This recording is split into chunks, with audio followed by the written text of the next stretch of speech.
오늘부터 우리 프란츠 카프카 시작하는데요. 프란츠 카프카를 공부하기 위해서 조금 유럽의 역사를 좀 우리가 공부를 하면서 시작을 해야 될 것 같아요. 뭐 유럽의 역사 정말 복잡하죠. 우리가 중국사 공부해보들은 알겠지만 중국사에서 뭐 5호 16공 나오고 뭐 위진 남북조 나오고 어렵다 그러지만 사실은 유럽사가 더 복잡한 것 같아요. 그렇죠? 그러니까 저는 또 이 강론적인 이 연대 같은 걸 잘 못 외워가지고 좀 뭐 대충 이제 하는 겁니다. 어서 오세요. 예. 예.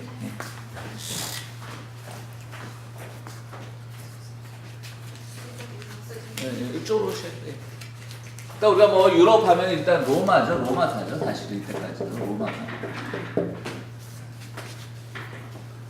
그래서 이거 이제 로마사를 중심으로 하는 어떤 세계관이 바로 헬레니즘의 세계관이고요. 그리고 이제 지역적으로는 로마사지만 또 사상적으로 또 기독교사가 있습니다. 이거는 이제 헤브라이즘이라고 그러죠. 우리가. 히브리 사상. 이 둘이 서양 역사를 쭉 이끌어왔다고 보시면 됩니다. 이 둘이 서로 갈등하고 좋아하고 이러면서 이제 그러다가 이제 300년 4세기죠. 4세기 초에 이제 우리가 잘 아는 콘스탄티누스 황제가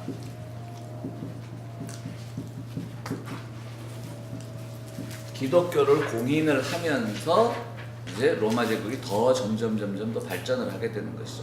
이미 로마 제국은 기원전 1세기부터 유럽 남부 유럽 중심으로 세력권을 가지고 있었지만 위에서는 누가 쳐들어오냐면 이제 게르만족이 침입을 하니까 또 여러분들 뭐 고트족 이런 거 있어요. 지금 딱 그 족들이 무슨 족인지 잘 모르겠는데 뭐 고트족 이런 사람들이 이제 침략을 하니까 콘스탄티누스 황제의 입장에서 뭐가 필요했냐면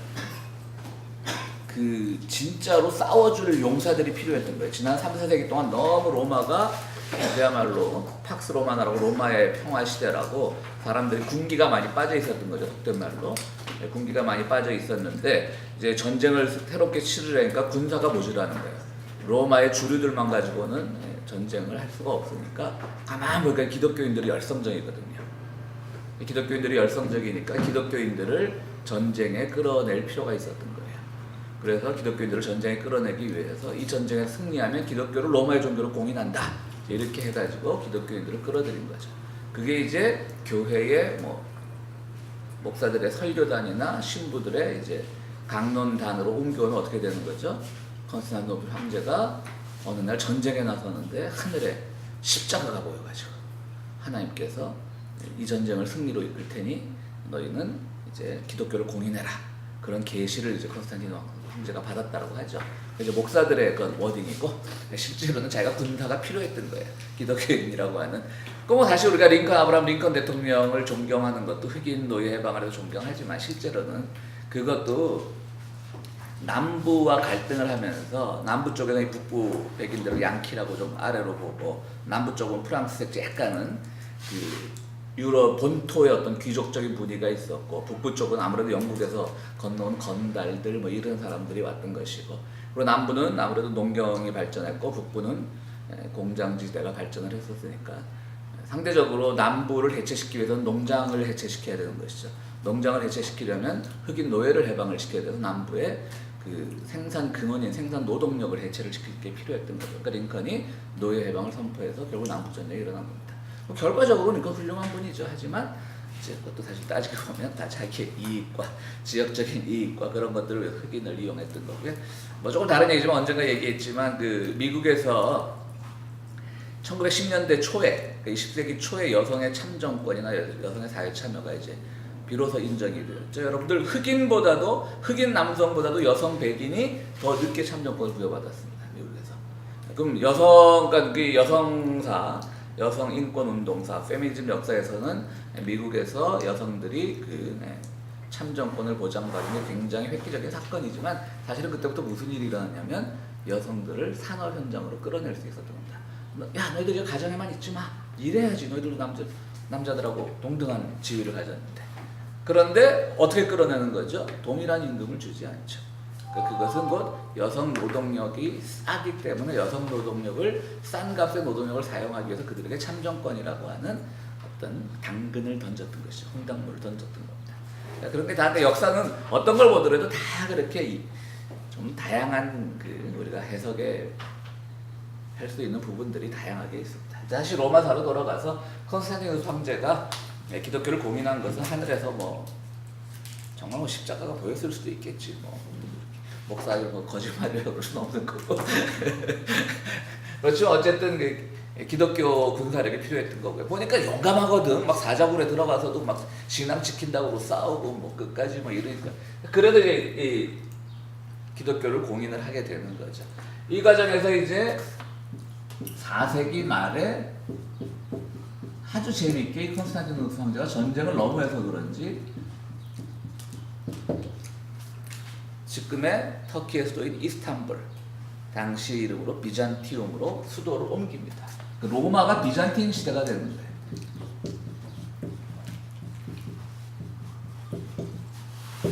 엄청난 거죠. 상대적으로 굉장한, 우리가 집을 하나 이사해도 사무실을 하나 옮겨도 정말 고생인데 하나의 도시가 전부 옮겨가는 겁니다.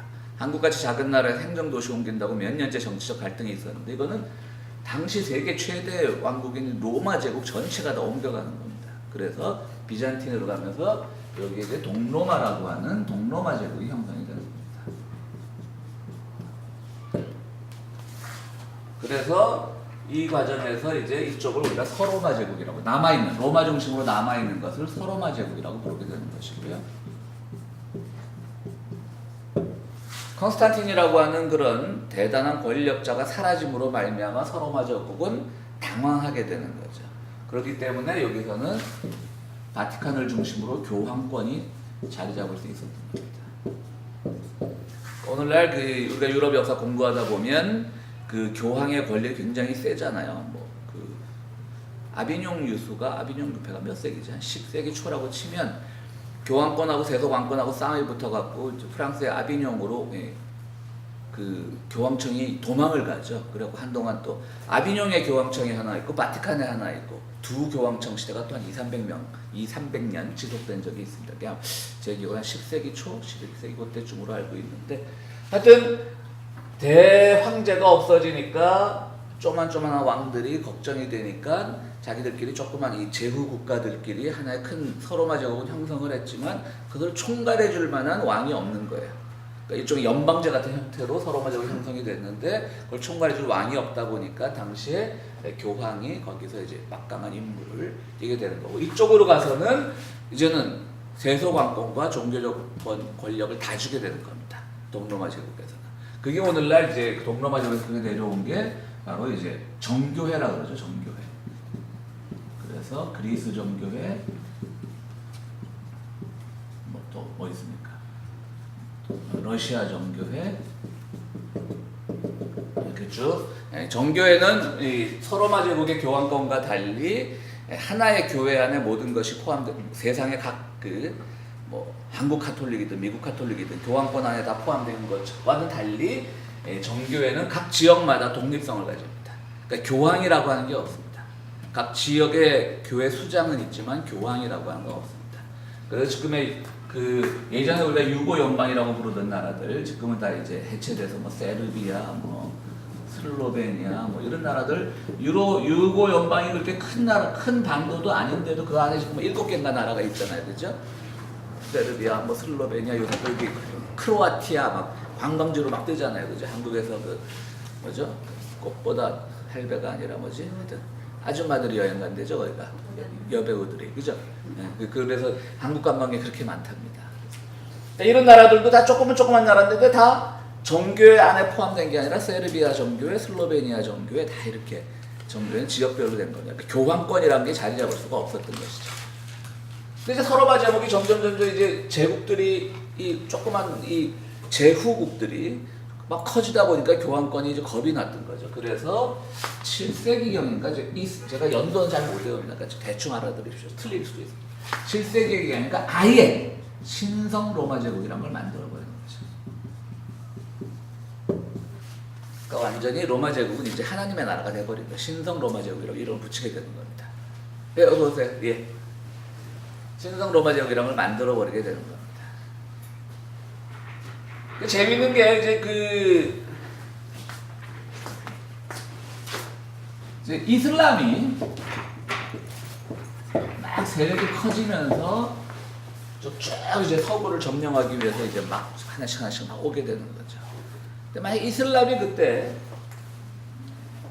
이 역사가 아이러니한 게, 그러니까 이건 아무래도 우리가 기독교사가 서구사라다 보니까 기독교 중심으로 해석을 하는 겁니다. 이슬람교 입장에서 보면 좀 다르게 볼 수 있겠지만, 기독교사 중심으로 해석을 하자면 이슬람이 쫙 이 동진 정책으로 점점 유럽을 점령하려고 할 때 그나마 동로마 제국이 그 자리에 있었기 때문에 이슬람의 침범을 막을 수가 있었던 거예요. 만약에 컨스탄틴 황제가 동로마 제국을 만들지 않았다면, 그래서 굉장히 발전한 그 비잔티움 문화를 만들지 않았다면 유럽은 싹 이슬람 문화가 됐죠. 여기서 마지막에 그야말로 방어선 역할을 해줬던 거예요. 그러니까 오늘날 만약 그랬다면 오늘 우리 다 뭐가 돼 있는 거죠? 무슬림들이 돼 있는 거죠. 이제 우리가 미국 선교사들도 무슬림 선교사들이 한국에 와서 한국의 기독교를 전파했을 가능성이 크고, 도노반 씨, 브라이언 씨 그랬으면 더 좋았을 거라는 표정들을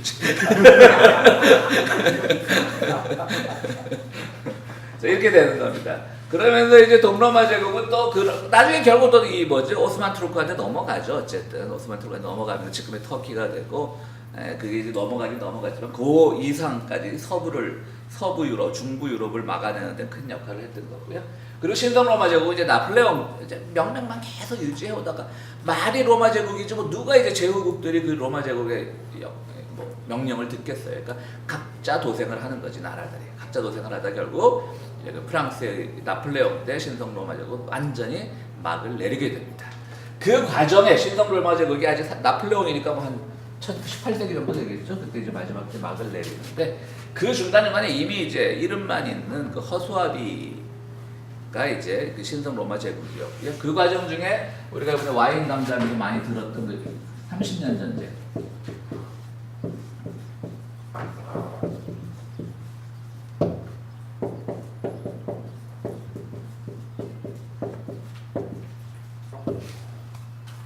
이 유럽 역사도 다 같이 봐야 됩니다.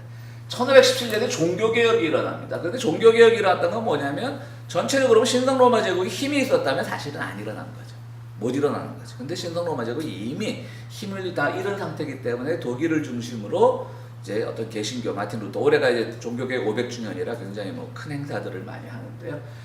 또 500년 전에 이제 마틴 루터가 종교개혁을 일으켜서 개신교라고 하는 새로운 기독교의 종파를 만들어내는 겁니다. 그러다 보니까 이제 개신교 세력이 점점 커지다 보니까 유럽의 기득권을 가지고 있던 가톨릭 세력과 엄청난 전쟁을 하게 되는 것이죠. 그러면서 이제 1618년부터 1948년까지 30년 전쟁이라는 것이 바로 맨 처음에 하도 신성 로마 제국에서 억압이 심하니까 독일에서 이제 일부에서 농민 전쟁, 농민 반란이 일어납니다. 종교적 탄압을 하지 말라, 우린 개신교를 믿겠다. 그거를 이제 제압하는 과정에서 가톨릭 국가들이 이제 또 제압을 하고 또 개신교 국가들이 밀어주고, 이 과정에서 처음에는 종교전쟁으로 시작을 했는데 나중에 하다 보니까 여기를 힘을 확 죽여버리면, 예를 들어서 정확하게 모르겠지만 뭐 독일이 아니면 뭐 주변에 오스트리아가 나라가 너무 커질 것 같아, 뭐 이런 생각을 하면서 종교가 아니라 프랑스는 대표적인 가톨릭 국가인데 30년 전쟁 때 또 개신교 편을 들어주고 이런 그야말로 이제는 정치적인 이해관계에 따라서 전쟁을 하는 30년 전쟁이 결국 막을 내리죠. 이기고 진 전쟁은 없지만 결론적으로 말하면 가톨릭이 이기죠. 그러면서 독일은 엄청난 폐허 국가가 됩니다. 완전히 유럽에서 한때는 잘 나가던 나라였는데 그 30년 전쟁 치르면서 완전히 거렁뱅이 나라가 되는 거죠. 이 과정에서 한 12세기경부터 다시 좀 거슬러 올라간 겁니다. 한 명문 가문이 등장을 합니다. 그게 바로 유명한 합스부르크 가문입니다.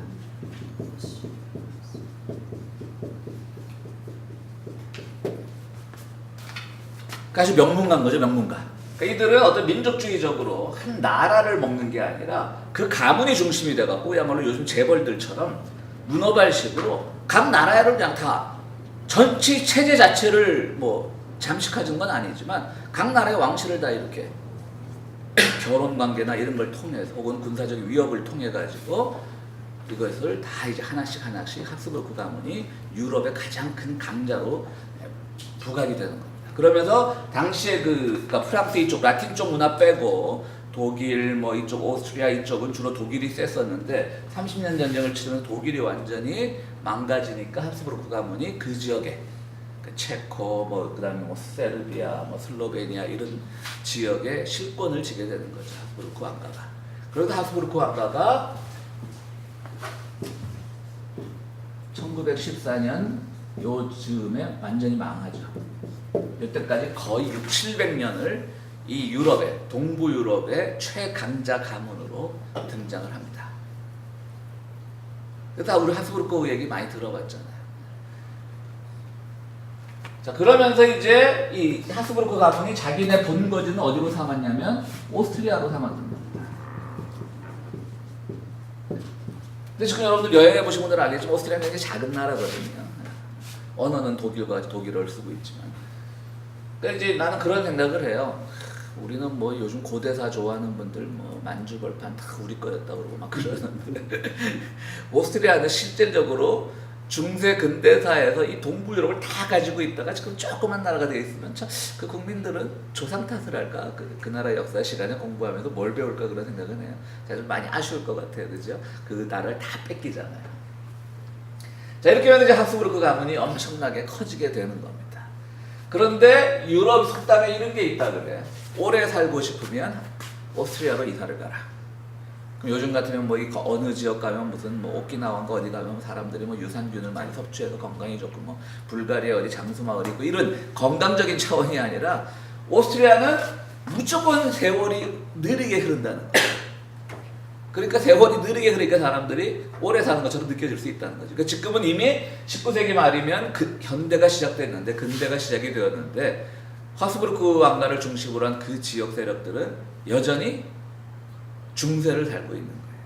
심지어 합스부르크 왕가는 혈통의 순수성을 유지하기 위해서 전부 근친혼으로만 결혼을 했다고요.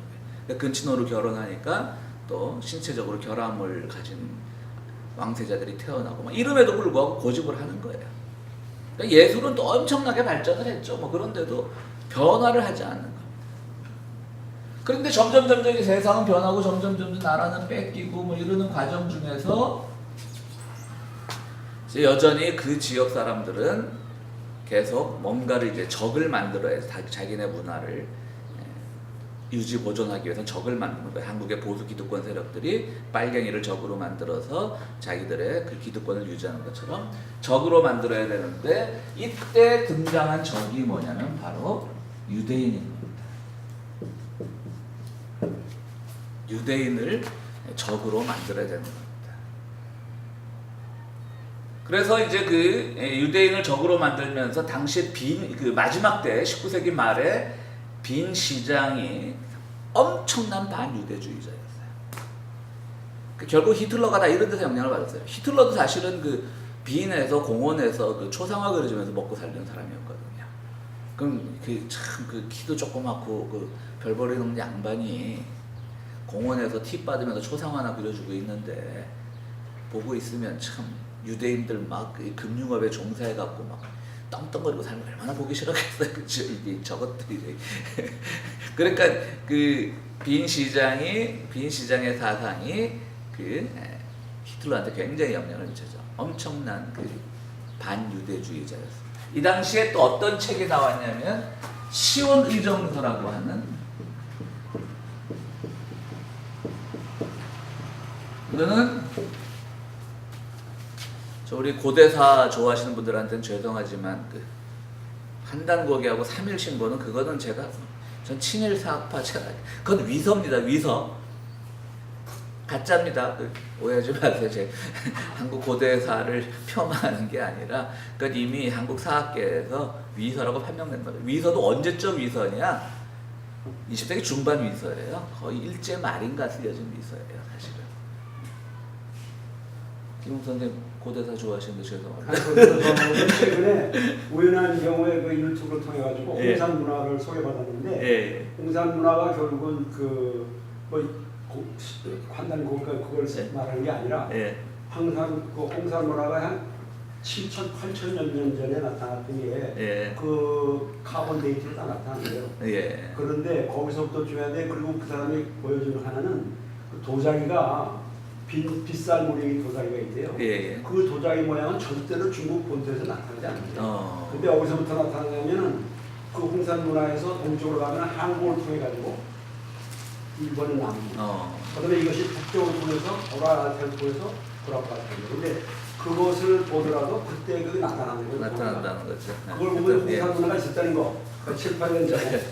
그러니까 이제 거기서 이제 뭐 한단곡이나 이런 얘기가 나올 수 있는 거죠. 시온의정서란 걸 뭐냐면요. 그 요즘 말하는 유대인들 음모론, 뭐 유대인들이 뭡니까 사람들하고 손잡고 뭐 세계 금융을 다 휘어잡고 전쟁을 일으키고 하는 그 시오니즘, 유대인들을 경계하라고 하는 그런 회의를, 그러니까 유대인들이 우리가 세계를 정복하자라고 하는 회의를 열어서 거기서 유대인 장로들이 이러이러한 결정을 했다는 의정서, 그러니까 프로토콜이에요, 프로토콜. 그러니까 정확한 명칭은 시온 장로 의정서인가 그래요. 그러니까 프로토콜을 해서 이제 회의록을 발표를 한 건데 자기들끼리만 쉬쉬 받겠지. 근데 그게 공포가 된 거예요. 그럼 그거 굉장히 설득력이 있어요. 그죠? 유대인들이 자기들의 세계 정복 전략을 공개적으로 회의를 했을 리가 없으니까 우리에겐 그 회의가 알려지지 않았고 또 그 의정서를 자기들끼리만 돌려봤을 테니까 우린 모르는데 그게 우연한 기회에 누출이 돼버린 거예요.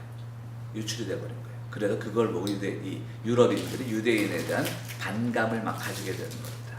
이 반감을 가지고 있는 그때부터 유대인 학살이나 이런 것들이 시작이 됐죠. 근데 따지고 보면 이거야말로 위성이다. 이거는 오히려 1902년에 러시아에 있는 모스크바에 있는 어느 신문사에서 자기들이 찍어낸 겁니다. 자기들의 인쇄기술로. 우리 도서관에도 책이 있는데 그 유명한 음베르토 에코라고 하는 장미의 이름을 쓴 그 음베르토 에코가 그 시온의정서가 어떤 형태로 소설이죠. 그 사람도 이제 자기의 상상력을 통해 어떻게 그것이 이제 가짜로 만들어진 책인가를 쓴 소설이 있어요. 프라하의 묘지라고. 이제 프라하의 어떤 묘지라고 하는 것은 어떤 은밀한 공간이죠. 음험한 공간이죠. 프라하의 묘지라고 하는 어디 보시면 상하 2권으로 된 책인데 굉장히 재미있습니다. 보시면 이처럼 꼭 저 기록해놓고 빌려가십시오. 하여튼 이 시온의정서가 가짜입니다. 자, 제가 왜 이렇게 뭐 좀 중요한 연대 같은 거 틀릴 수도 있지만 어쨌든 이걸 얘기를 했냐면 하나만 더 할게요. 하나만. 그거 하고 다시 뒤로. 근데 이제 프란츠 요제프인가 하는 그러니까 마지막 황제예요. 하스부르크 가문의 오스트리아의 마지막 황제인데 프란츠 요제프인가 그래요. 그 사람이 이제 굉장히 아름다운 여인을 왕비로 얻었는데 아름다운 왕비도 암살을 당하고요. 자유주의자들한테 이제 저 제국을 빨리 무너뜨려야 되는 거예요. 그리고 아들은 또 자살을 했어요. 아들은 그러니까 물려줄 왕국 이제 어차피 망할 왕국이지만 자기들은 그렇게 뭐 망한다고 생각을 하겠어요. 그래서 자기 조카에게 그걸 이제 왕위를 계승을 하려고 해요. 근데 조카는 엄청난 자유주의자였어요.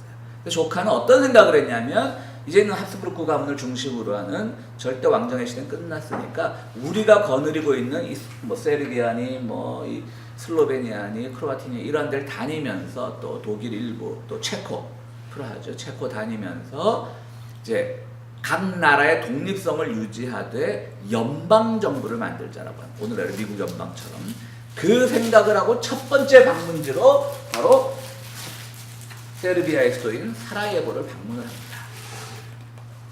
근데 바로 그 사라예보의 세르비아의 민족주의자인 청년 하나가 그 프란츠 요제프의 황제의 조카를 다음 이제 합스부르크 가문의 황권을 차지할 수 있는 그 위치에 있는 조카를 총으로 쏴 죽이죠. 총으로 쏴 죽이면 그래서 뭐가 발발합니까? 1차 대전이 발발을 하는 겁니다. 그러니까 1차 대전은요 굉장히 재밌는 게요. 2차 대전과 달리 1차 대전은 보통 전쟁하면 이제는 뭐 지식인들이나 이런 분들은 다 전쟁에 다 부정적이잖아요. 우리가 평화롭게 살아야지. 1차 대전은요 유수의 지식인들이 다 1차 대전을 지지를 했습니다. 이제 좋은 세상이 됐다. 왜? 마지막 남아있던 봉건의 잔재인 합스부르크 가문의 황태자예요. 조카지만 어쨌든 이을 왕 아들이 자살을 했기 때문에 마지막 황태자를 죽였기 때문에 이것은 하나의 근대로의 이행을 의미하는 엄청난 사건이었다라고 뭐 보면요 전부들 다 그렇게 착각을 하고 있었어요. 1차 대전은 2차 대전과 조금 성격이 달라요. 그리고 또 하나는 이제 그러면서 이제 유럽이 급격하게 이제 와해가 되기 시작하고 권력이 재편되기 시작한 거죠. 조금 다른 얘기지만 최근에 나온 그 원더우먼이라고 이제 슈퍼 히어로가 아니지 슈퍼 헤로인 영화가 있죠. 그러니까 이제 여자가 이제 다 물리치는 건데 거기 보면 이제 그 원더우먼을 잔이한테 봤다 그러지 마세요. 이제 그 여성 주인공이 미스 이스라엘 출신인데 그 약간 시온주의자적인 성격이 있는 배우예요. 그러니까 원더우먼은 막 세계 평화를 지키기 위해서 싸우는 사람인데 그 시오니스트이기 때문에 봐서는 안 된다라고 하는 그런 불 안 보는 운동 그걸 이제 펼쳤는데 저는 몰래 가서 봤습니다. 그리고 촥 하고 그래도 봐야 되겠게. 근데 거기 보면 재밌는 게 이제 원더우먼이라고 하는 사람이 그 아마존 유역에 은둔의 세계로부터 현재로부터 끌어왔어요. 나이가 뭐 5,000살인가 그래요. 끌어와서 이제 1차 대전에 막 이제 적군들을 막 물리치죠. 근데 그 원더우먼의 파트너가 누구였냐면 영국군 첩보대에 소속된 미군 그 중령인가 비행사예요. 그러니까 결국 1차 대전을 구한 거는 세계로부터 1차 대전의 그 전쟁의 참화로부터 구한 거는 아마존과 미국 사람이라는 거죠.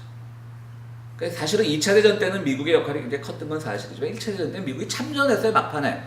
여러분들 그 가을의 전설이라고 브래드 피트가 주인공이던 영화 보면 그 형제들이 삼형제인가인데 삼형제가 다 1차 대전에 참전했던 그런 영화 그 장면이 하나 나와요.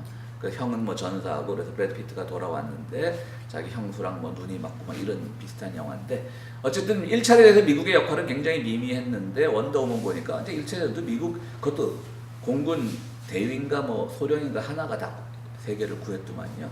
그러니까 원더우먼의 힘을 빌어가지고 참 그런 영화도 참 희한하게 만들었더라고요. 어쨌든 1차 대전은 세계를 정말 구한다는 착각에 많은 지식인들이 빠져들었던 그런 영화예요. 자, 왜 이 얘기를 하냐면 그런 카프카는 바로 19세기 말에 이러한 분위기에서 태어난 사람이에요. 자, 전통적인 제국의 몰락의 시기고요. 또 자유주의라고 하는 것들이 조금씩 꿈틀대던 자유주의 발흥의 시대고요. 그리고 이 갈등 과정에서 바로 불똥이 유대인에게 불똥이 튀든 그런 시대였던 것이죠. 주들에게 불똥이 튀는 그런 시대에 바로 체코에 있는 프라하, 그러니까 당시로서는 바로 이 합스부르크에 소속된 나라였던 것이죠. 그 프라하에서 태어났던 겁니다. 그러니까 아버지는 유대인이란 그 한계 때문에 아들을 어쨌든 출세를 시키려고 당시 상류층만 보내던 그 독일어 학교에 보냈다라고 합니다. 제가 보니까 우리 그는 독일계 학교라고 한다면 독일어 학교인 것 같아요. 체코어는 독일어하고는 다르니까. 그러니까 그 말은 우리 교재는 독일계 학교라고 하는 독일계 학교라기보다는 오스트리아도 독어를 쓰니까 독일어 학교에 보냈다는 거지. 상류 사회를 꿈꾸면 이제 독일계보다 오스트리아계하고 놀아야지 뭐 그렇죠. 어쨌든 굉장히 우리말로 하면 백정이나 다름없는 그런 정육업에 종사하던 가난한 노동자였는데 어떻게 하다 보니까 또 독일계 유대인인 외가 쪽 엄마랑 만나서 이제 결혼을 하면서 아들이었던 이 카프카를 엄청나게 이제 신분 세탁을 하고 신분 상승을 하게끔 어릴 때부터 이런 명문학교에 보낸 거예요. 독일어 학교에 보냈다라고 하는 것은 명문학교에 보냈던 것이죠. 그런데 아버지가 굉장히 그 강압적이고 가부장적이었던 사람이었던 모양입니다. 그러니까 그의 소설 대부분은 그 아버지로 상징되는 세속 질서와 그와의 싸움인 거죠. 사실 우리가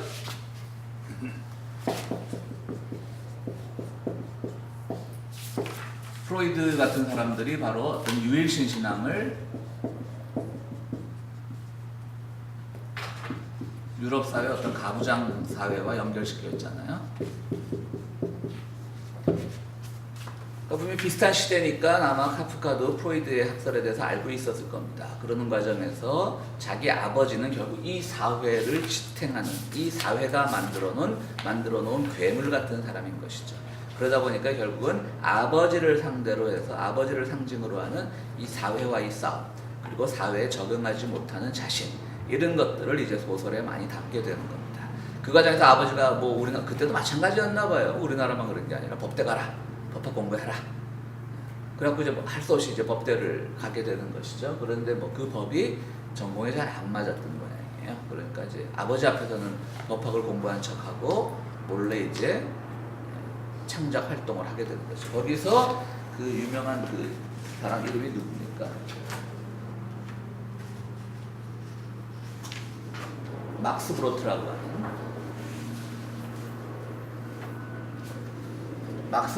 하는 아주 친구를 만나게 됩니다.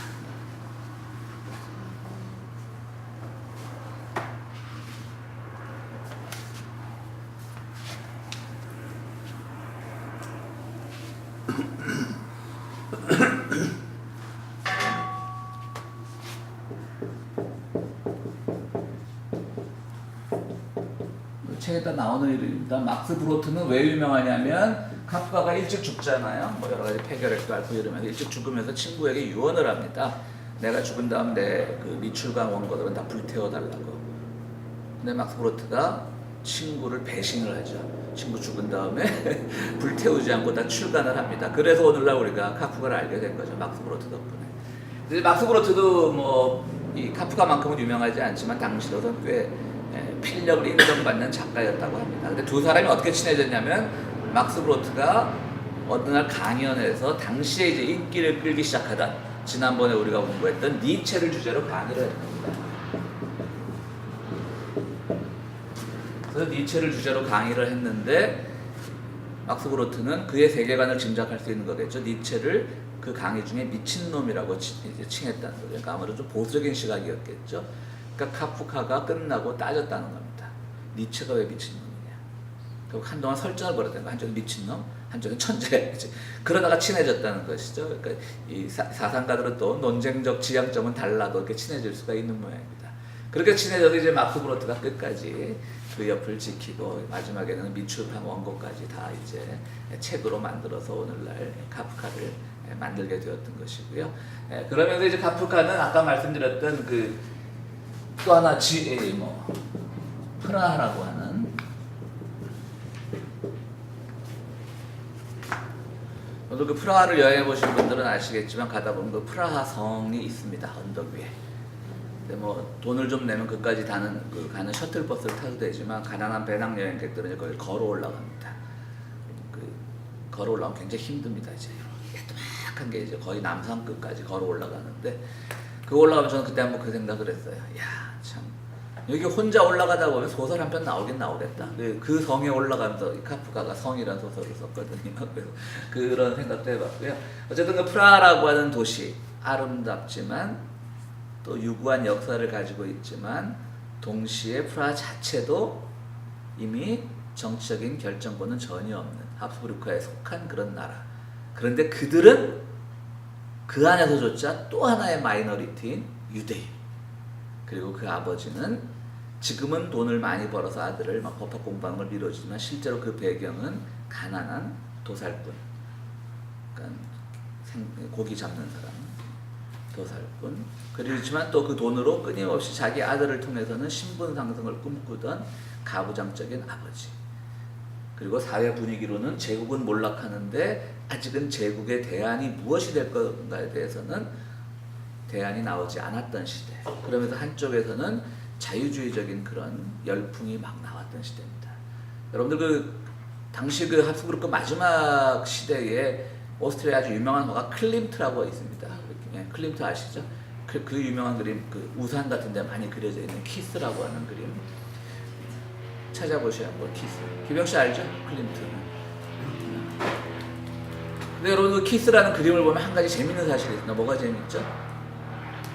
키스하지 않습니다. 그 그림 입이 맞춰지지 않습니다. 그러니까 그것도 이제 화가들은 그림을 그리면서 제볼 키스라고 하면 입을 맞춰야 되잖아요. 근데 그 그림에서 입이 맞춰져 있지 않습니다. 그러니까 그것도 이제 화가는 뭔가 새로운 두 문화의 만남에서 갈등을 하고 있는 거예요. 이걸 맞춰야 되냐? 또 근대성과 이 합스부르크를 중심으로 한 공건성이 만날 것인가 안 만날 것인가 이거를 이제 그 키스라고 하는 그림을 통해서 클림트 그렸고 그 당시 클림트, 그 다음 프로이드 뭐 하여튼 대단한 사람들이 많았고요. 당시 이제 사회가 오래 살려면 뭐 오스트리아로 이민을 가라는 뭐 유럽의 속담이 있었다고 말씀드렸는데 실제로는 또 당시 합스부르크 산하의 그 오스트리아 문화는 뭐였냐면요. 자살이 또 그 황태자가 본래 황태자가 자살을 해서 그런지 자살이 또 지식인들한테 엄청난 또 그 유행이었다고 합니다. 죽어줘야 돼요. 그러니까 이제 뭐냐면 이제 이런 지식인들은 좀 이런 착각을 하잖아요. 자기가 마치 이 세상에 고민을 다 짊어지고 있는 것처럼. 그러다 보니까 아무래도 이 봉건 체제, 이 왕가로 대표되는 이 봉건 체제를 무너뜨리기 위해서는 이 봉건 체제에 조금이라도 혜택을 받았던 나 같은 존재는 죽어줘야 돼. 이러면서 이제 자살이 유행을 했고요. 또 하나 이 마지막 하스부르크가 남긴 뭐 기여라고 하면 기여일까, 유행이라고 하면 유행일까, 또 하나가 뭐냐면 예술가의 작품은 죽어야만 인정을 받는 겁니다. 사실 우리 그렇잖아요. 피카소를 제외하고 대부분의 미술가들은 다 죽은 뒤에 그림값이 마구마구 올라가잖아요. 그렇죠? 뭐 대표적인 고흐잖아요. 고흐. 그래서 뭐 고흐 덕분에 동생 그 테오만 큰 돈을 벌었지만 그러니까 그런 문화들이 있었던 거고요. 클립트 찾으셨어요? 진짜 뽀뽀 안 하고 있습니다. 또 그런 문화 속에서 나왔기 때문에 한프라라고 하는 인물이 그렇게 이제 그 자기의 문학 세계의 배경이 되었던 거고요. 또 하나는 이제 저는 이제 이걸 보면서 모르겠어요. 뭐 저 개인적인 경험으로는 저희 아버지는 이렇게 가부장적 분이 아니어서 제가 이렇게 자유롭게 성장을 했는지 모르겠는데, 이게 아버지가 가부장이었어. 그렇게 혼자서 다 컸는데 끝까지 아버지의 그늘을 벗어나기 힘들었을까? 다 큰 사람이 머리도 좋은 사람이. 그 생각은 조금 그게 뭐라 그럴까요? 공감이 안 되는 부분이 있더라고요. 아버지 무서우셨어요? 네, 어렸어요. 근데 아직도 뭐 트라우마 같은 게 있어요? 그러니까 한번 싸우고 나서부터 이제 극복이 됐죠. 선생님 세대들은 진짜 아버지 무서워 걱정 못 하셨죠? 저는 다행히 우리 아버지가 무섭지를 않아가지고 우리 엄마가 더 무서워가지고 저는 또 지금 아버지는 돌아가셨고 엄마는 한국에 아직 살아계신데 엄마하고는 뭐 거의 이제 연락을 잘 안 하죠. 그냥. 왜냐면 이제 아버지가 좀 무능해갖고 일찍 그 생활전선에 손을 놨기 때문에 엄마가 그 뒤에 이제 우리를 뭐 가장 돈 많이 들어갈 때, 그러니까 그 전까지는 상당히 좀 부유하게 살았었는데 저희가 이제 3남매인데 위로 누나 하나 있고 위로 형 있고 내가 막내였는데 그거 다 이제 대학 다니고 막 요즘에 이제 아버지가 사업에 실패하셔가지고 그 뒤로 이제 어머니가 생활전선에 나서서 이제 우리를 다 키우셨으니까 뭐 무서울 수밖에 없죠. 그리고 이제 근대 여성임에도 불구하고 그래도 옛날 여성이기 때문에 그거를 못 버렸던 것 같아요. 그러니까 장남에게 밀어주기. 옛날 뭐 한 집안에 돈 없으면 장남만 공부시키는 거죠. 그 정도까지는 아니었는데 그래도 심지어 제일 위인 누나까지도 대학을 그 옛날에 누나가 1970년생 아니 1950년생이니까 지금 벌써 누나도 이제 내일 모레 70을 바라보는 나이인데 지금 누나는 저 뉴저지에 살고 계신데요. 그 옛날에 1970년대가 70년대로 착각해서 말하는 게 누나가 이제 흔히 학번으로 말하면 70학번이에요. 70학번인데 그 옛날에 음악 그 없는 돈에서 음악을 시켰으니까 훌륭시라고 하는 악기로 이제 음대를 들어가니까 그러니까 그 자식들을 공부를 다 시켜야 되겠다는 마음은 있었지만 그래도 이제 장남 하나를 밀어주자라고 했던 건데 뭐 이 동영상을 우리 형이 볼 리는 없지만 결과적으로는 장남만 제일 안 풀렸어요. 누나는 어쨌든 미국 가서 살고 있고 뭐 형도 뭐 좋은 예전에 입시 있을 때 좋은 중학교 뭐 명문중학교, 명문고등학교, 명문대학교 다 나오긴 했지만 그런 저는 그거 뭐 조금 다른 얘기인데 제가 이제 군대 갔다 와서 이제 복학을 했는데 저희 어머니가 이제 우리 형을 이제 의대를 보내고 싶은데 그게 안 된 거예요. 그래서 이제 공대를 졸업했어요. 저는 이제 복학을 해야 돼요. 제대로 한 군대를. 앞길이 망망한 거예요. 근데 어쨌든 어릴 때부터 엄마가 형에 대한 그것만 있으니까 자식들은 그래요. 그럼 나도 어떻게 해서든 엄마한테 좀 인정을 받아야지 라고 하는데 군대 제대를 했는데 우리 어머니가 복학을 연기를 하라는 거예요. 저보고. 왜냐하면 형을 의대에 학사 편입을 시켜야 되겠다는 거예요. 학사 편입이 뭐냐면 이제 대학을 다 졸업하고 의대에서 6년제니까 다시 3학년부터 다시 가는 학사 편입 제도라는 게 있어요. 그러니까 이제 같은 대학에서 뭐 쉬워요. 그냥 뭐 하겠다면 다 들어가는 거예요. 의대라고. 그러니까 형을 이제 의대 학사 편입을 시켜야 되겠다. 너는 복학을 연기해라. 그랬죠. 그렇게 못한다. 보통의 작은 아들 같은 그렇게 합니다. 효자들은. 근데 저도 그렇게 못한다. 그리고 그때 태희 씨도 아버지랑 한번 싸우고 극복했다는 것처럼 내가 아무리 여기서 날고 겨봤자 형에 대한 그 엄마의 생각은 내가 딱 못 이기겠구나. 그럼 지금부터 나는 그냥 생물학적 엄마로만 모신다. 이게 이제 제가 어떻게 보면 거듭나는 계기였죠. 그래서 이제 제가 왜 말하냐면 카프카를 보면서 왜 그렇게 아버지에 대한 그 트라우마가 심했는지. 하여튼 아버지가 엄청 무서웠나 봐요. 그리고 등치도 아버지가 컸대요. 보통은 자식 세대들이 더 이제 영양이 좋으니까 상태가 좋으니까 더 큰 법인데 아버지가 더 컸대요. 그러니까 아마 무서웠나 보죠. 카프카는 좀 비리비리하고 그래서 무서웠던 모양입니다. 그 과정에서 이제 모든 소설은 그 아버지에 대한 것이 있고요. 또 하나는 카프카의 소설은 또 하나의 특징은 그 에로티시즘입니다. 굉장히 요즘의 소설처럼 카프카 소설 읽어본 분들은 아시겠지만 요즘 소설처럼 그렇게 막 그 에로티시즘적인 표현이 적나라하진 않지만 어쨌든 그 과정에서 굉장히 많은 여성 편력이 있었던 겁니다. 그것도 아마도 아버지 때문에 생긴 그런 것이 아닐까 이런 생각을 해봅니다. 아버지가 무서우니까 상대적으로 그것을 여성으로부터 이제 해결책을 찾으려고 했던 것이죠. 근데 이번에 그 제가 이렇게 참사에 한 사람 이름을 못 외워가지고 첫 번째 여인이 누구냐면 그 밀레나 예젠스키라고 하는 우리 교재 32페이지에 나온 여성인데 33페이지에 보면 사진이 나옵니다. 뭐 이렇게 이쁘지도 않은데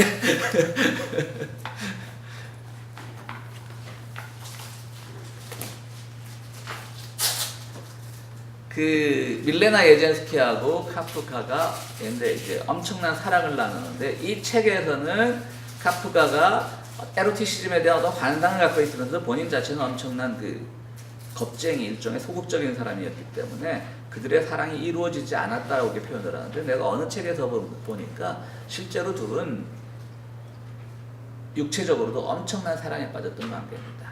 근데 이제 밀레나 예젠스키는 당시에 유부녀였습니다. 누구냐? 자기의 가장 친한 친구의 아내였습니다. 그러니까 이게 아까 말했던 자유주의 발흥의 그 시대에서 그다 전쟁이 일어나니까 막 세기말적인 것 같고 막 이런 환경에서 그 밀레나하고 엄청난 사랑에 이제 빠졌었던 그 경험이 있고요. 책을 나중에 쭉쭉쭉쭉 보면 아시겠지만 뒤에 가면 갈수록 더 많은 여성들이 등장을 해서 끝까지 마지막에는 굉장히 나이 어린 여성이 그의 마지막을 지켜주는 그렇게 이제 그 여성 편력이 끝나게 됩니다. 그러니까 그것도 결국은 아버지에 대한 공포로부터 온 것이 아니었나 많은 심리학자들은 이렇게 추정을 하고 있습니다. 당시에 그 카프카가 처음으로 이제 문학에 관심을 가지고 글을 쓰던 시기에 어떤 문학적인 동향은 바로 이제 어떤 민족적 정서 이런 것들이 문학의 기초가 된다고 봤던 그런 분위기였다고 합니다. 이게 이제 19세기 말에서 20세기 초죠. 어떻게 보면 당연한 거죠. 이제 제국들이 다 멸망하고 각 이제 국경 국가들이 생기니까 예전에는 제국의 새끼 국가처럼 제후국이라고 불리던 것들이 이제 하나의 독립 국가가 되니까 민족주의라고 하는 것이 생겨나고요. 그리고 잘 알다시피 민족주의라고 하는 개념 자체는 사실은 19세기부터 생긴 겁니다. 재밌는 거예요, 되게. 19세기의 사상입니다. 유럽에는 일단 민족 무슨 훈족이니 고트족이니 그 이 민족적인 인종적인 색채가 약한 거고요. 그럼과 동시에 민족주의가 19세기에 생겼다는 말로 그럼 민족 개념이 없었느냐? 그렇지는 않죠. 민족 개념은 있었죠. 그런데 그 민족, 어떤 특정 민족은 어떤 특정한 사상과 어떤 특정한 배경을 가지고 있다라고 하는 그런 것이 바로 민족주의죠. 그래서 자국민 중심으로 모여야 된다. 자민족 중심으로 모여야 된다. 이것이야말로 그 민족주의가 가지고 있던 문제고요. 이것이 우리가 잘 아는 그 에릭 홉스범이 쓴 책 19세기 민족주의의 발음과 그런 책이 있어요. 그 책에 보면 바로 이때부터 민족주의라고 하는 것이 생겨난 겁니다. 그러다 보니까 문학도 당연히 이제 어떤 민족적 정서를 기반으로 하게 되는 것이죠. 그리고 특히 이제 이 과정에서 사람들이 많이 이제 그 뭐라 그럴까요?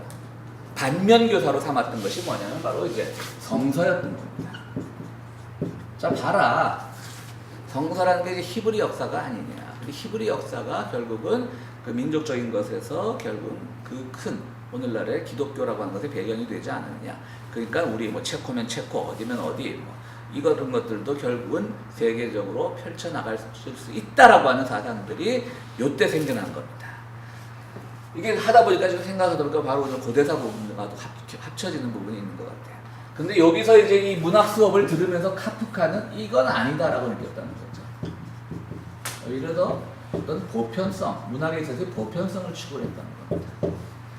여기서 말하는 보편성이라고 하는 것은 어떤 민족적인 정서를 띄워 자기 자신도 이런 유대 문화, 프라하에 있는 유대인 문화, 당시에 19세기 말이라고 하는 시대적 문화의 영향을 받았지만 그것을 넘어서는 어떤 자신의 한계를 넘어서는 그런 문화를 가지려고 그런 배경으로 글을 쓰려고 했는데 결국은 그것도 천재 작가인 카프카조차도 그것을 잘 넘어서지 못했죠. 그러니까 변심 같은 데 보면 항상 벌레가 돼. 뭔가를 넘어서지 못하는 거야. 성에서도 항상 넘어서려고 가까이 가는데 가다 보면 왜 가는지도 잘 몰라 자기가. 그냥 걷고 있는 거예요. 그러니까 카프카도 이제 그런 고민을 했던 것이죠. 자, 여기서 이제 성서도 그랬으니까 우리도 그렇게 되자라고 그런 당시 19세기 말에 문학적 풍토가 있었습니다. 여기서 누가 나오냐면 한국에 이 당시에 누가 있었습니까? 그 유명한 단재 신채호가 있었습니다. 사실 오늘날의 고대사 열풍은 바로 단재 신채호로부터 시작된 겁니다. 그 단재 신채호는 나중에 그야말로 감옥에서 옥사할 정도로 아주 가난했던 굉장히 명문가 출신이었는데 말이죠. 가난하고 결국은 감옥에서 죽는데 또 마지막에는요. 여러분들 그거 아세요? 이 사람이 어디로 가죠? 신초의 마지막 이념적 종착점이 어디입니까? 아나키스트입니다. 아나키스트. 무정부주의자가 돼서 죽어요. 굉장히 역설적이지 않으세요? 우리 민족 최고야. 그거를 주장하던 사람이 나중에 아나키스트로 죽어갑니다. 그럼 당시로 봐서는 일제가 우리를 침략하고 점령하려고 할 때가 아니지. 이미 뭐 공식적인 병합은 1910년에 일어나서도 그 전에 이미 뭐 을사조약부터 뭐 을사늑약이라고 그러죠. 을사늑약부터 계속 우리를 뭐 침탈해 왔으니까. 그 당시로선 단재 신초에 가서 뭡니까? 상당히 진보 상황인 거죠. 왜냐하면 19세기에 그 유럽의 그 학풍, 문학 학풍을 다 물려받은 거예요. 그러니까 상당히 진보인 거예요. 그래서 우리가 그때 뭐 외국 책으로 접할 기회가 있었겠어요. 근데 다 물려받아서 진보였던 거예요. 그래서 오늘날 바로 지금 고대사가 죄송합니다. 제가 고대사 하는 분들을 죄송합니다.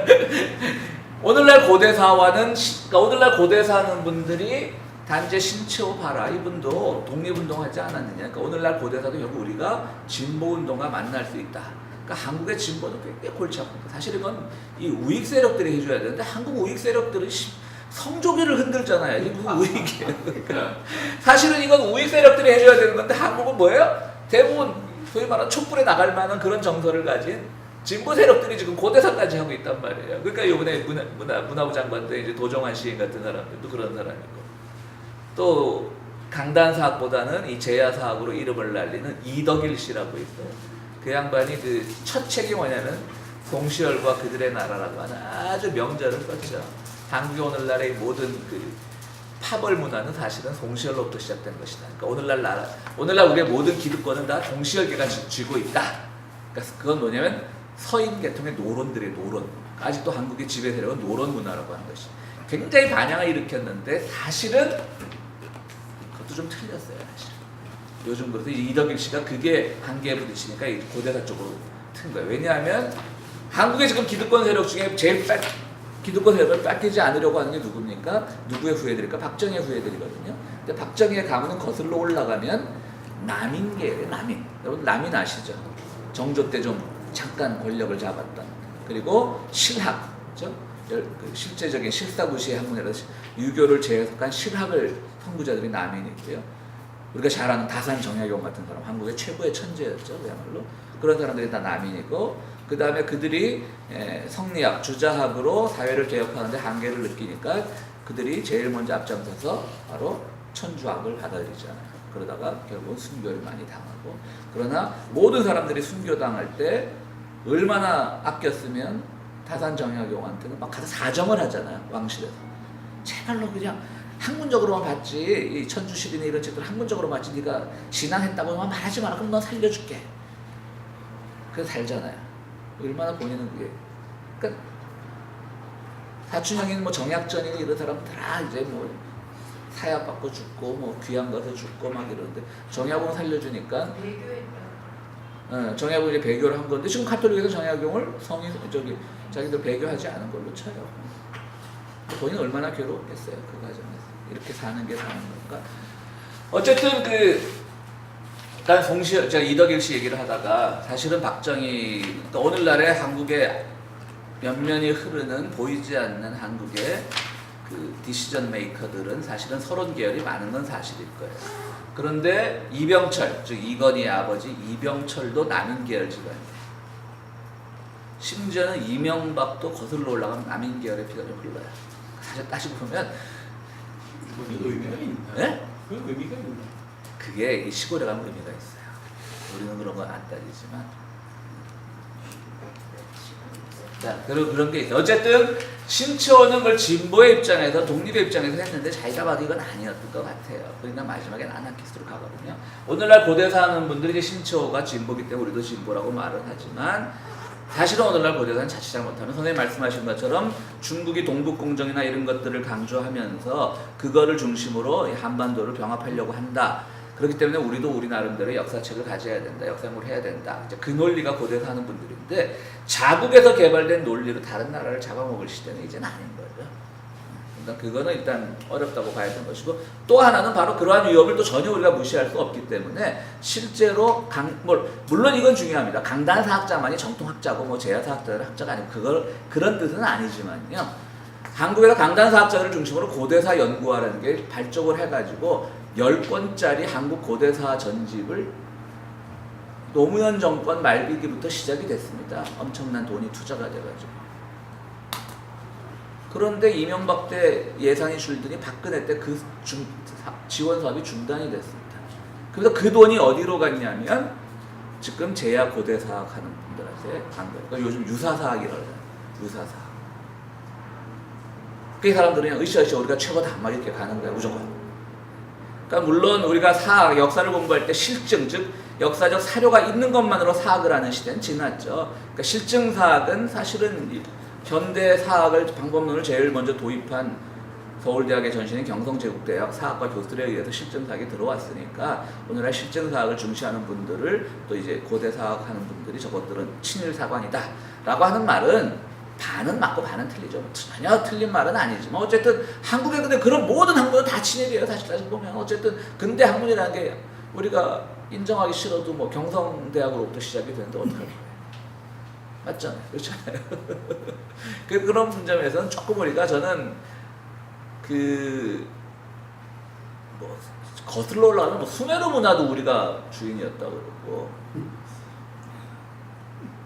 저는 이제 그런 질문 좀 합니다. 그러면 뭐 할 건데요?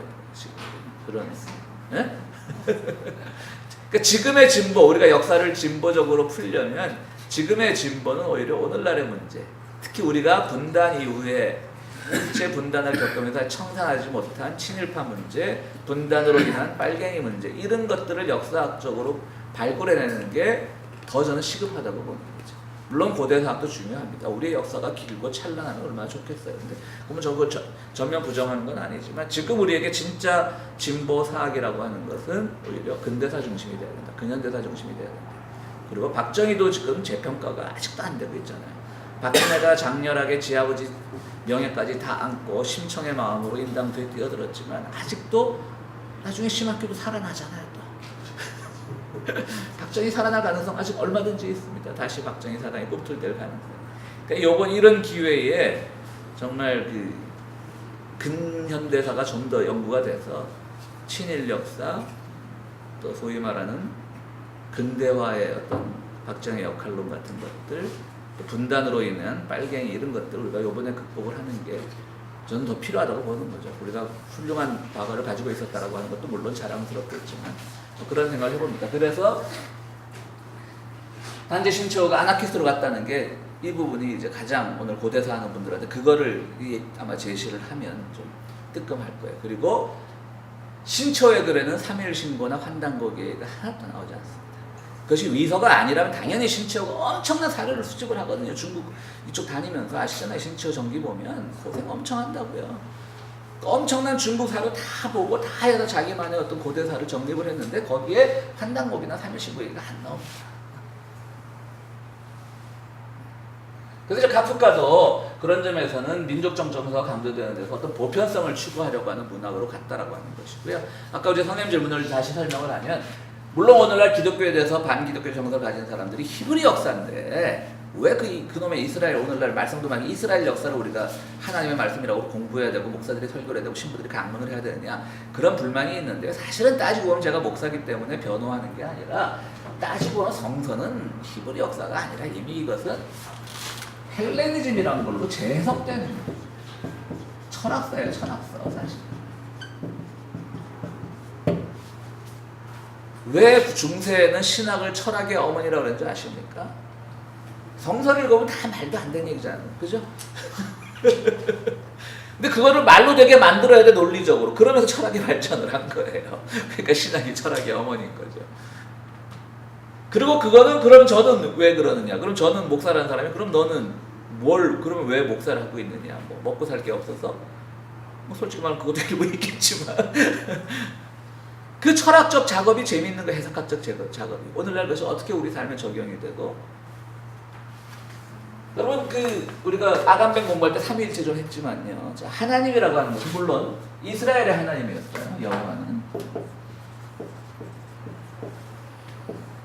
여호와라고 하는 이름은 당시에 모든 이스라엘에 있던 잡신들을 다 종합한 이름이에요.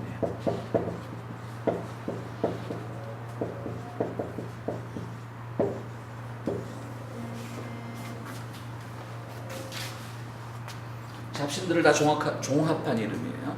자, 그럼 이들은 그 당시에 적어도 뭐를 생각을 했냐면 보편성이라는 걸 생각을 해서 이건 인정해 주자고요. 아무리 히브리 역사가 미워도.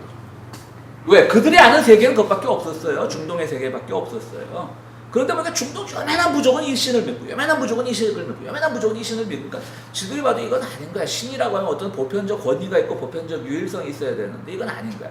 그러니까 다 이제 야훼의 이름으로 다 접수를 한 거지. 좀 표현이 그렇지만 주먹패가 지방의 모든 조직폭력배들을 이제 다 이제 복속을 시킨 거예요. 근데 그건 어떻게 보편성을 따지는 거야. 하나의 종교 진리 체계가 있으려면 보편성이 있어야 된다. 그런데 이 보편성이라는 게 잘못하면 한 개별적 차이를 무시할 수가 있어요. 그렇죠? 보편의 이름이라는 게 얼마나 그래도 폭력입니까? 야, 법대로 하자. 보편이자. 그게 보편적 상식이잖아. 하도 상식 없는 사람들이 대통령을 해서 우리가 뭐 상식이 통하는 뭐 정치 이런 것들이 이제 뭐 진보 진영의 하나의 슬로건이긴 하지만 그것도 사실은 폭력적인 거예요. 상식이란 게 뭔데요? 또 사람들이 요러요러한 게 상식이라고 만들어 놓은 자기들만의 규범인데 그거를 남들에게 강요할 수는 없거든요. 그러니까 그것도 사실은 위험한 거예요. 그러니까 개별적 차이라는 게 무시될 수 있어요. 보편성에서는. 그러니까 나중에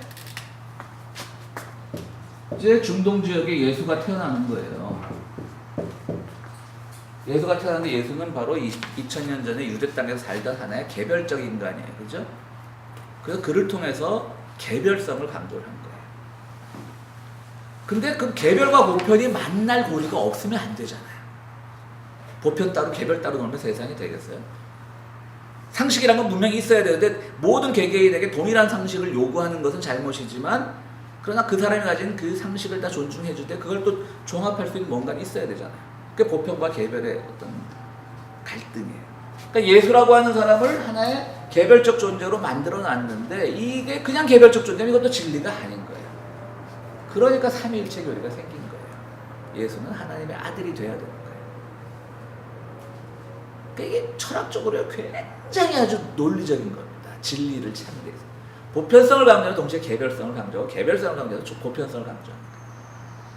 그래서 저는 한국에서 이제 진보라는 말 하는데 한국에서 진보라고 하는 분들의 특성 중에 하나가 굉장히 반기독교적인 정서가 강하죠.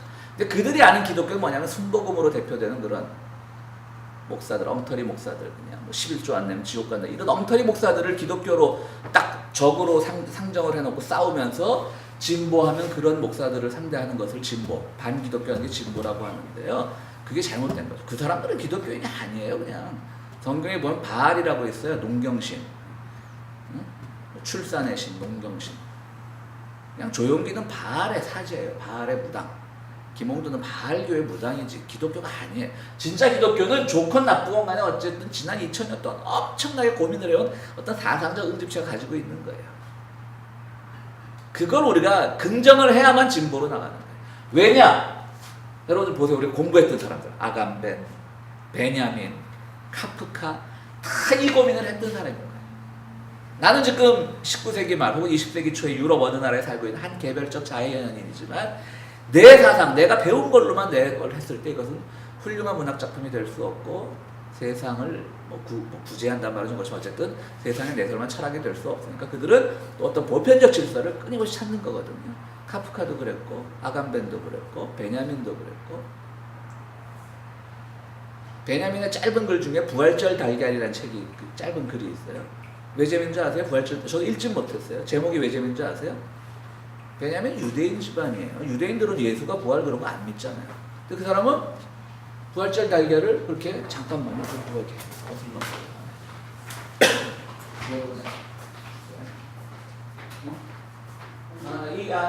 이 교인인가 보다.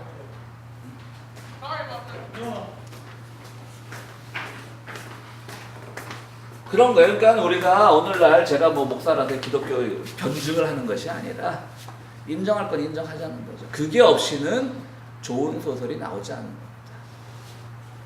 다시 돌아가면 19세기 말에 유행하던 민족적 정서를 문학에 동원해야 된다라고 20세기에 주장하던 사람이 누구예요? 김지하예요.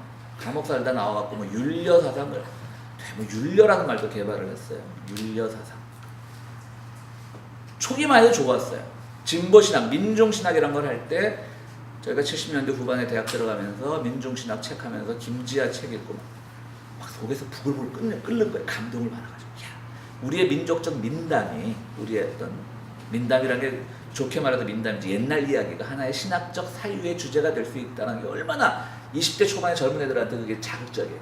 그야말로 그까지 이스라엘 역사보다 우리의 정서가 훨씬 더 소중한 것이. 그게 이제 민중신학의 태동이에요. 해방신학도 마찬가지예요. 남미의 정서를 가지고 그것을 만들어낸 건 사실이지만 결국 해방신학과 민중신학이 벽에 부딪히는 게 이 보편의 문제로 점프하는 것을 너무 무시해버린 거예요. 그렇기 때문에 우리가 기독교가 됐건 불교가 됐건 그들이 오늘날 교회라는 이름으로 사찰이라는 이름으로 행하는 엄청난 죄악들이 있지만 그것은 기독교의 모습이 아니고 불교의 모습이 아닌 거예요. 그들이 고민했던 것, 시타르타가 고민했던, 혁가모니가 고민했던 것들, 예수가 고민했던 것들, 그리고 그 사상을 이어받아서 왜 불교에는 그렇게 팔만대장경일 정도로 수많은 론, 소, 장, 구별도 많아요. 어떤 건 론이라고 부르고 어떤 건 소라고 부르고 그게 왜 있었냐면 끊임없는 고민에 보편과 개별의 문제를 고민했던 거예요. 신학도 마찬가지고 서양의 철학도 마찬가지고 문학 작품들도 마찬가지고.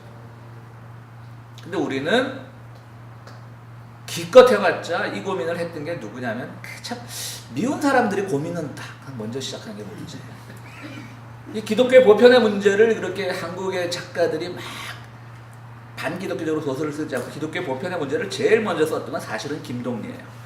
김동리의 사반의 십자가라는 소설이 있고 그 다음이 누구냐 또 그 미운 이문열이에요. 사람이 그러다 그 두 작품은 사실은 명작은 명작이거든요. 진짜 재밌고. 네. 진짜 명작이. 근데 그 다음에 이제 제가 제일 한국 작가 중에 좋아하는 사람은 이청준이라는 분인데 이분도 기독교 정서를 굉장히 그러니까 기독교 정서에서 신앙서적을 쓰는 게 아니라 간증서적을 쓰는 게 아니에요. 내용은 전혀 교회 말이 없어도 그 안에 이제 면면이 흐르고 있는 보편과 개별의 문제를 고민을 해야 되는 거죠. 그거를 이제 이문열도 잘 담아냈고 이청준도 잘 담아냈는데 사실은 이문열이 등장하기 전까지 이청준이 최고의 작가였는데 이제 카프카를 하다 보니까 한국문학사로 넘어갔네요. 한국문학사에 여러분들 김승옥이라는 작가가 있습니다. 김승옥. 무진기행, 서울 64년, 서울 겨울 뭐 이런 거 쓴 사람입니다. 이 사람이 어떻게 보면 성서의 세계관을 극복하려고 그러니까 아예 배제하려고 현대문학을 썼던 사람이죠. 근데 60년대부터 70년대 초까지 한 5, 6년 동안 천재 소설가가 태어났다고 김승호에 다 미쳤었습니다. 근데 더 이상 발전이 안 됐어요. 그 다음 그 사람이 한 게 뭐냐면 그 다음에 나온 소설가가 누구냐면 카프카 오늘은 여기까지 하고 잠깐 한국 현대문학사 좀 하겠습니다. 그 다음에 나온 작가가 누구냐면 최인호예요. 여러분들 최인호 하면 대중소설 쓴 사람으로 알고 있지만 최인호도 사실은 천재입니다. 그 별들의 고향이나 이런 것들이 그 이후에 나온 뭐 겨울여자, 뭐 조선작의 겨울여자 뭐 이런 것들과는 다릅니다. 사실은 최인호는 천재입니다. 소설도 잘 썼고요. 근데 최인호의 작품들이 약간 대중소설로 읽힐 부분이 있으니까 영화화가 많이 됐죠. 그죠? 영화화가 많이 되면서 김승옥이 뭘 했냐면 그 영화 각색이라고 그러죠. 일단 원작을 영화의 시나리오로 바뀐 걸 각색이라고 하잖아요. 그 각색을 해서 먹고 삽니다. 김승옥이. 그러다가 80년이 됐어요. 그러니까 사람들이 아까운 거야. 저거는 박정희 시대가 나온 어떤 패배자다. 그러니까 김승옥을 다시 발굴을 했어요. 그래서 동아일보의 장편 연재소설을 김승옥이 쓰기 시작했어요. 그런데 전두환이 정권을 잡으면서 신문사를 통폐합하면서 더 이상 소설을 쓸 수 없게 됐어요. 김승옥이. 그리고 한 2년 동안 잠수를 타더니 김승옥이 어떻게 나타나는지 아세요? 순복음교회 가서 간증하고 다니더라고요. 저는 그걸 보고 이야 정말 소름 끼치지. 여러분들 그 한겨레 신문에 보면 이진순이라고 하는 그 언론학 박사가 주말마다 찾아다니면서 인터뷰하는 게 있습니다. 이진순이 한 작년 한 1년 전쯤에 김승옥을 인터뷰한 거 있습니다. 한번 읽어보시면 지금은 이 뇌졸중이 와서 말도 못하는 거예요. 그러니까 참 저는 그래서 김승옥의 작품 세계가 어떻게 보면 어떤 보편의 문제, 미우나 고우나 기독교가 역사 속에서 잘못한 것도 맞죠. 그거는 그 어떤 것을 정치화시키고 권력화시킨 자들의 잘못인 거지. 어쨌든 2000년 동안 서구 사회를 이끌어왔던, 그리고 오늘 우리는 물론 서구 세계관으로부터 극복해야 된다고 하지만 우리가 지금 누리고 있는 게 다 사실은 서구 근대 문명의 산물이다. 어떻게 쉽게 극복이 되겠어요? 언젠가도 한번 말했지만 저만 그러면 용서하세요. 또 우리 순선 씨 또 창도 잘하고 민속노도 잘. 저는 서양 음악이 좋아요, 솔직히. 한국 음악은 그냥 의무감에 듣는 거지. 절대 아니에요, 절대 아니에요. 뭐. 의무감이 절대 아니라고요. 그러니까 좋은 분들도 있겠죠. 예, 물론. 예. 그런데 저는 아닌 거예요. 죄송합니다. 외순은 씨가 뭐 잘 하시거든요. 또. 저는 진짜 들으면 눈물이 나요. 그래? 그럼요. 그거 그 살풀이 같은 거. 동조자를 쳤는데. 층간소음이 있잖아요. 네. 층간소음에 대해서 이야기하면서 그 패널로 나온 사람이 자기 2층에 사는 사람이 맨날 꽹가리 일친데. 판소리를 밤에 연습을 한대요. 완전 시끄러워요. 미치겠다고. 하여튼 뭐 오해하시지 마시고, 하여튼 저는 그러니까 이제 우리 속에 들어와 있는 서양 문명의 어떤 그걸 강조하는 입장이에요. 그러니까 지금도 우리가 분명히 서구 중심으로 되어 왔던 사상 체계로부터 극복할 필요는 있지만요. 도올 김영옥도 그걸 극복하려다가 그나마 그 사람은 어릴 때부터 기독교 집안에 자라서 그랬는지 요즘 와서는 자기가 요한복음도 쓰고 이러면서 그쪽으로 흐르죠. 그러니까 카프카도 바로 그랬던 거고요. 문학을 하든 철학을 하든 미우나 고우나 기독교면 기독교, 불교면 불교, 그것으로부터 벗어날 수가 없는 거예요. 그러니까 내가 어떻게 창조적으로 재해석을 하고 받아들이냐가 문제지. 그냥 개독교 이렇게 개독교라고 불러도 돼요. 근데 그거는 저 조용기 이런 애들한테 부르자고요. 우리가 성서의 기본적인 세계관은 우리가 한번 인정을 하자고요. 갑자기 오늘 좀 일찍 끝내려고 그랬는데 한국문학사로 넘어가면서 하여튼 그래서 뭐 그런 얘기고요. 성서는 그런 점에서 예술을 하나님으로 만든 건 하여튼 기발한 인간, 천재적인 인간의 그야말로 만들어낸 거죠. 작품이죠, 작품이요. 그리고 이제 요즘의 소설들은 이제 한국 소설들은 요즘 이제 서양 소설들은 제가 잘 아니는데 언젠가 말했듯이 그 테드 창이라고 하는 사람, 너와 나 뭐지? 기병 씨 제목? 내 생의 이야기. 내 생의 이야기. 그거 꼭 한 번 더 읽어보시고요. 아직도 SF 소설이에요. 근데 전혀 과학적 지식이 없어도 읽을 수 있는 SF 소설이고요. 한국의 최근 작가들 중에서는 이제 황인찬이라고 하는 젊은 시인이 있어요. 제가 황인찬의 시를 좋아하고 소설가는 아직은 제가 못 찾은 것 같아요. 최근 소설가는 공지영, 뭐 은희경 여성 소설가들이 많이 히트는 치는데 대부분 자기들의 경험, 물론 경험도 좋은 소설의 소재가 될 수는 있겠지만 그런 경험을 못 벗어나고요. 공지영 같은 분들은 이제 천주교의 귀의를 하면서 굉장히 이제 그런 종교적인 색채를 이제 소설에 집어넣는 그게 바로 자칫 잘못하면 간증서가 돼버려요. 그냥 천주교 좋아, 기독교 좋아 이렇게 하는 게 기독교 세계관을 가지라는 게 아니거든요. 그 소위 말하는 2000년 동안 서구 사회를 흘러왔던 그것들을 그 고민들을 어떻게 내 소설에서 풀어낼 수 있느냐, 내 시에서 풀어낼 수 있느냐 이것이 중요하다는 거지. 그걸 뭐 요새 공지영 소설 보면 굉장히 종교 색채가 강한데 그건 절대 아닙니다. 그건 간증인 건다. 간증서거든요. 간증을 빙자한 소설인 거죠. 그래서 저도 개인적으로는 공지영을 별로 안 좋아하고요. 그래서 그런지 요즘 뭐 한국에는 제가 몰라서 그럴 수 있는데 좋아하는 소설가 있으세요? 최근에 한국 소설가? 없어요? 소설 안 읽겠죠. 어쨌든 그렇습니다. 그 하프칼 공부하다 보니까 한국 문학에게로 갔는데 오늘은 그만하겠습니다.